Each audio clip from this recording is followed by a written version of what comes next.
where we need to be in our secret closet so that we can meet with Jesus.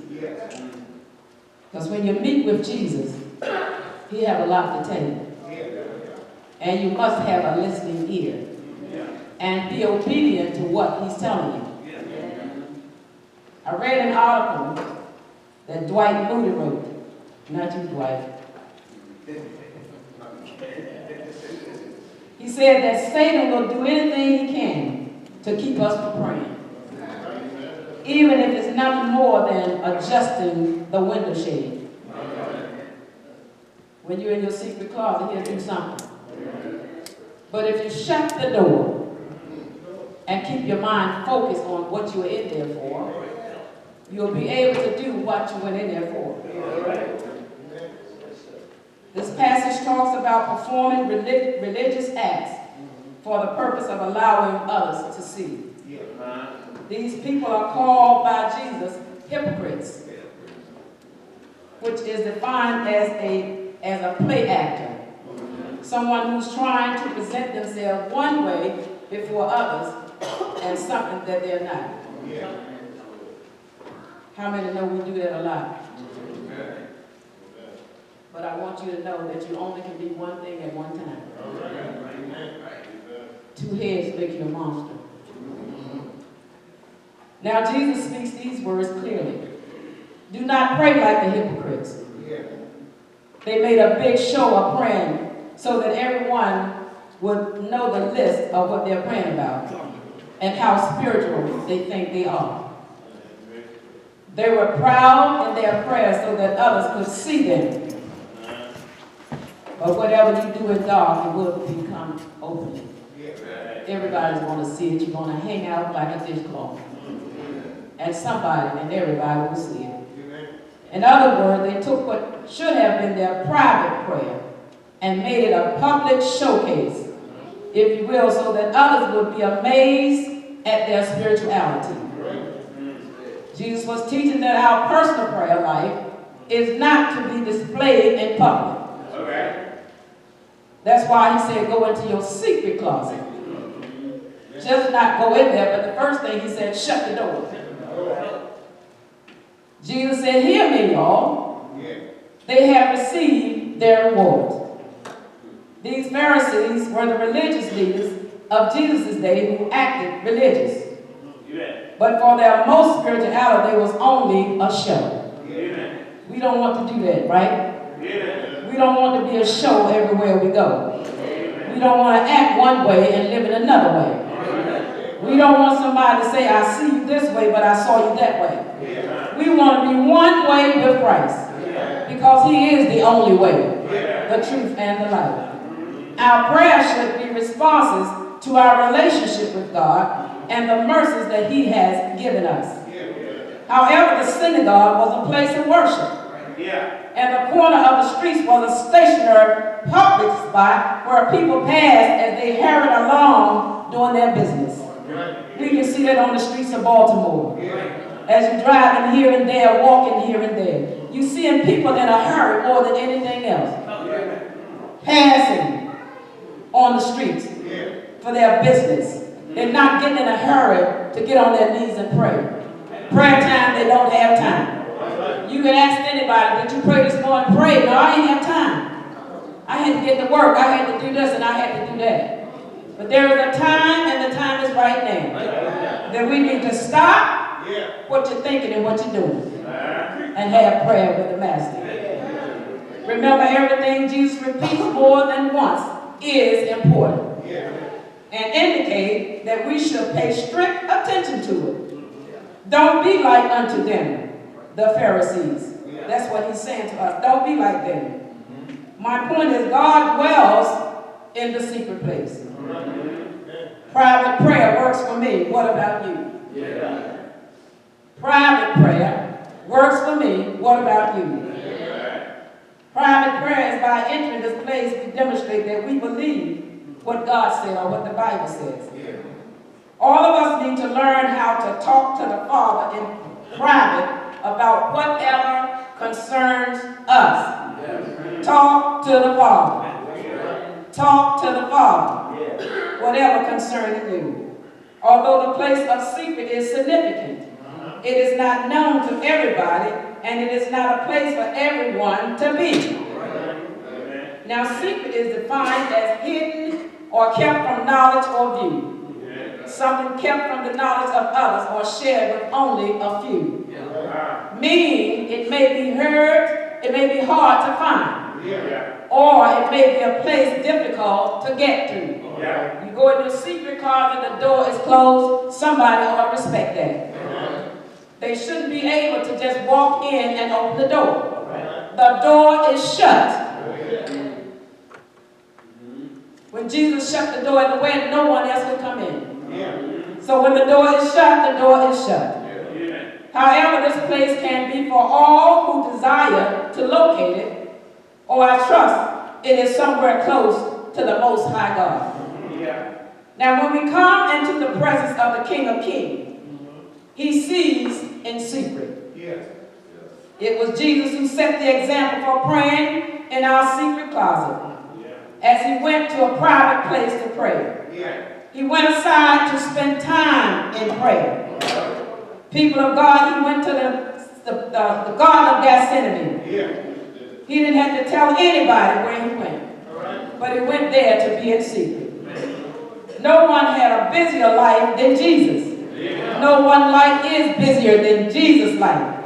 For He was constantly present by the needs of those around Him with little or no little time to Himself.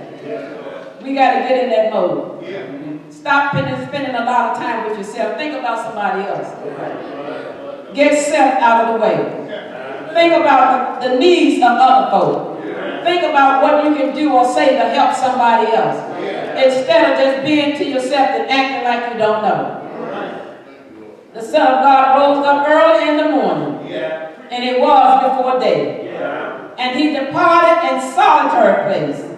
And He prayed. He just didn't go there to gossip. He didn't go there just to see who was coming. But He went in that place to pray. There were times when He sent the multitude away and went up into a mountain. And when evening was come, He was all alone. It's all right to be alone with Jesus every now and again. You need some secret time with Him. You need some alone time with Him. You need to know who He is and get to know who you are. You see that this prayer closet can become a war room as we fight our battles with sin and conflicts. I've learned that private prayer is the most important and earnest kinds of prayer because it gives Jesus our specific instructions.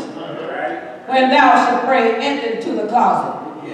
And when thou shut the door, pray to the Father which is in secret. Most of our prayers, or our private prayers if you will, happens when we pour out our heart and tell God everything. You see, there's no need to keep back something from God because He knows your thoughts before you even think of it. Before you think He don't know what it is, He knows what you want to say. So you might as well say it so He can help you do what you need to do.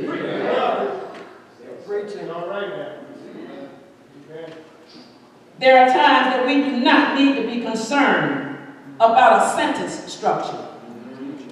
Saying the right words. Saying it in a new language or some language. I don't know and I don't care. I ain't. You can say that too. God knows what you're saying. You don't have to be structured with Jesus and everything because He's a plain man. He knows everything. He knows your thoughts are far off. He knows what you're thinking before you say it. He knows what you're going to do before you do it. You don't have to be concerned about a structure. People sit in the church and they judge you how you speak and what you say. That's right. But it's all right. I know that Jesus knows what I'm saying. And He'll get it right if it's wrong. He'll fix it because He knows what to do. Keep in mind, prayer is not simply getting things from God. Prayer is coming into a perfect relationship with the oneness of Jesus Christ. You know what prayer can do? Prayer can do anything. Prayer open up the lame mine eye. Prayer will cause your wandering son to come back home. Prayer will open the door that everybody closed in your face. Prayer will be answered when you're all alone and don't know what to say to nobody. Jesus said, man ought to always pray and not to faint. Then he told us to pray ye one for another. And I stopped by to tell you that I don't pray a selfish prayer. When I pray for everybody. And I said, Lord, everybody that's breathing your breath of life, I pray that you do this and you do that for them. Because we all need prayer. Don't ever think that you can do it without prayer. Prayer works in the morning. Prayer works in the noonday. And prayer will work in the midnight hour. How do you know, Blount? Because I call on it every night when I get on my knees. My husband and I, we call on the same God. Say, Lord, fix it, because I know you know what to do. Troubles don't last always. All you got to do is keep praying and tell God about it. Don't run and tell everything else, but tell God about it. He is a prayer answering God, and he will do what he said he would. Said, if you call on me, I will answer your prayer. And all you got to do is call him by his name. Jesus, I need you, Lord. Come by and see about me. I don't know about you, but I know how to call on him in the midnight hour. I know how to call on him when I don't have no friend to talk to. When my back is up against the wall. When sickness has overcome the body. Money is not to pay any bills. Don't have a place to lay my head. No food to put on my table. Nowhere to go. I can call on Jesus.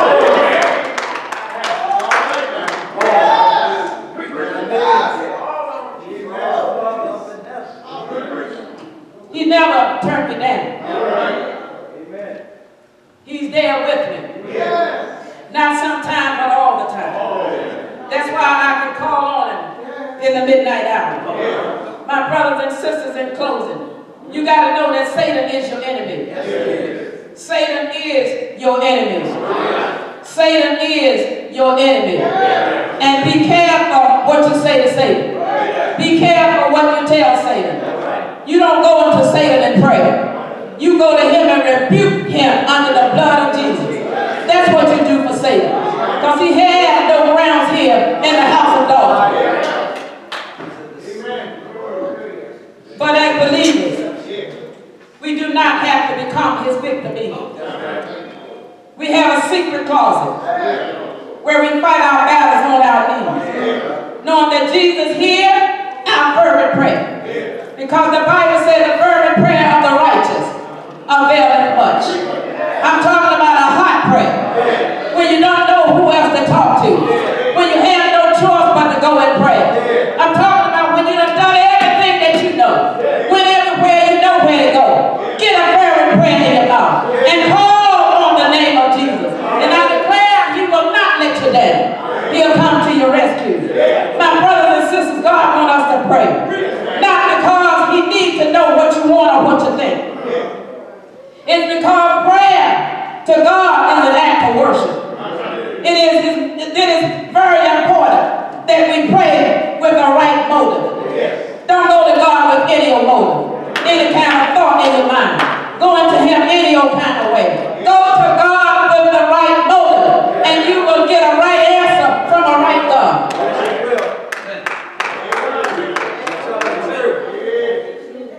We really need to learn what to pray about.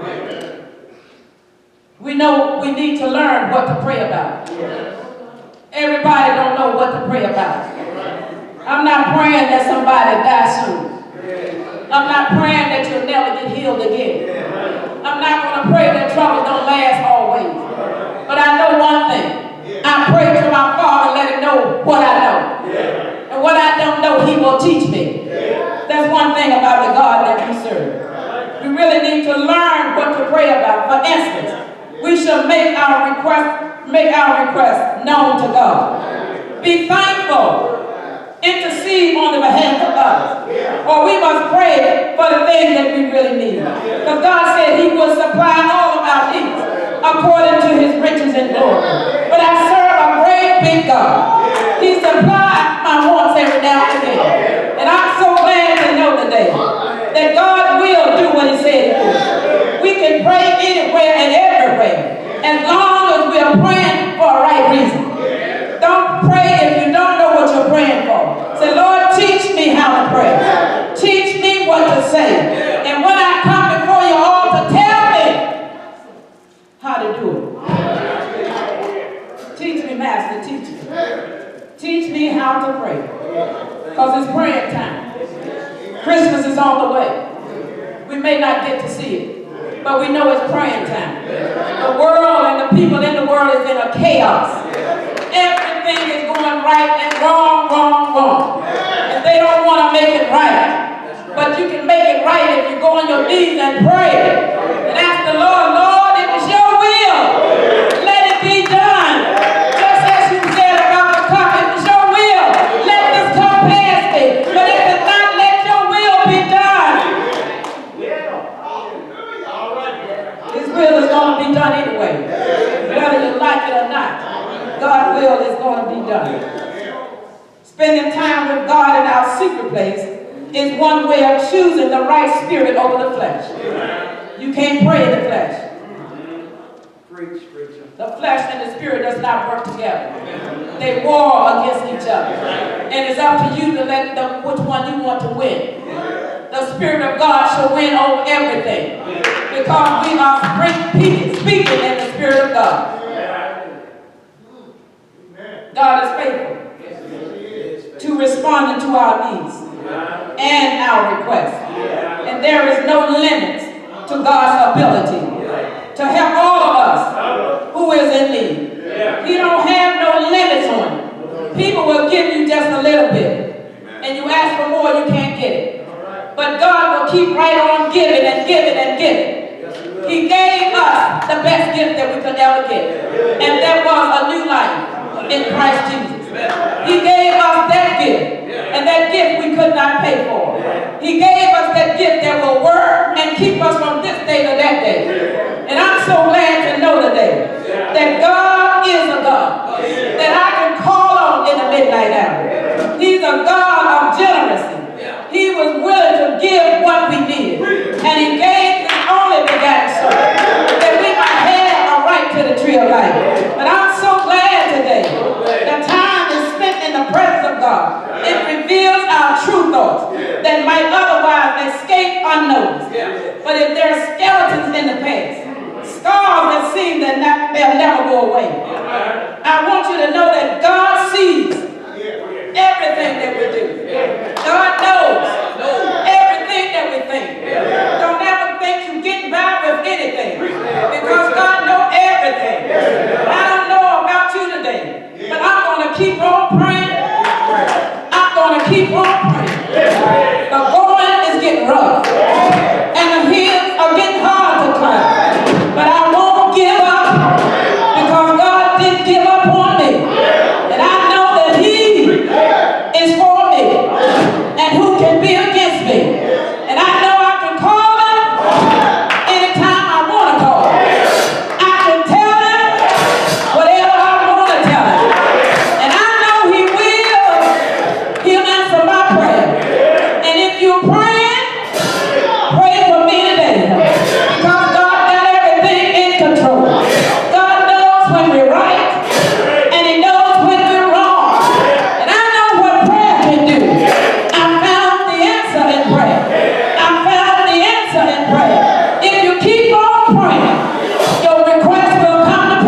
pray.